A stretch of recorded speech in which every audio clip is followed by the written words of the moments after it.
you can alter the spring displacement, which is in meters. So right now this is set as 2 centimeters, which means that our sample Nerf gun, when you cock the spring back, is going to be pulled back by 2 centimeters. You can set the mass of the dart, which is in kilograms. So right now it is set at, looks like 10 grams, which is 0.01 kilograms. Finally, force time is a variable which represents how long the spring takes to expand back to its original size, and that's how long the spring force is going to be pushing on the dart for. So after that, on line 20, we just have a bunch of different commands that you can do. I'll show you what those do on this fully fleshed out simulation. You can press the up and down arrows to change the angle of the gun. You can press the plus and minus keys to change the height of the gun. You can press the right and left arrows to change the K constant of the gun.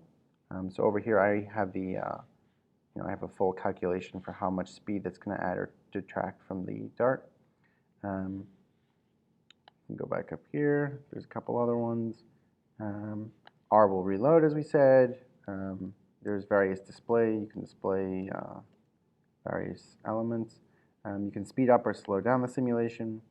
And you can pause the dart using space to see where it's going. What you see right here, V will show you that vector that's going on, the velocity vector on the dart right now. So right now it's at 11.7 meters per second and it's aimed downwards. Okay, so that's all the code you need up here. Now we're going to get to the part that you actually have to fill in yourself. So first, you can just spin off the project, name it your name, Nerf gun simulation.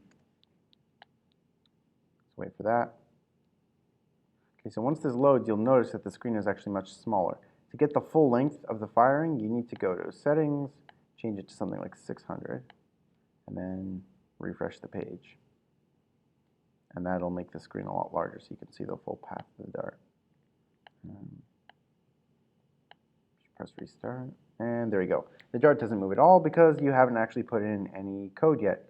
So if you scroll all the way down, past all the code that displays the dart and tracks its movement, you're going to get to the parts that you yourself need to fill in. That is on line 643.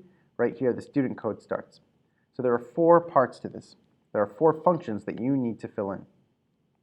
The force function that calculates the force of the spring, the speed of the dart based on the force of the spring, the velocity, which is the speed of the dart and the direction that the dart's going to travel in, and then finally this last function called update flight, which will be called every single instant of the simulation, every single tick, to update the position of the dart as it travels through the screen.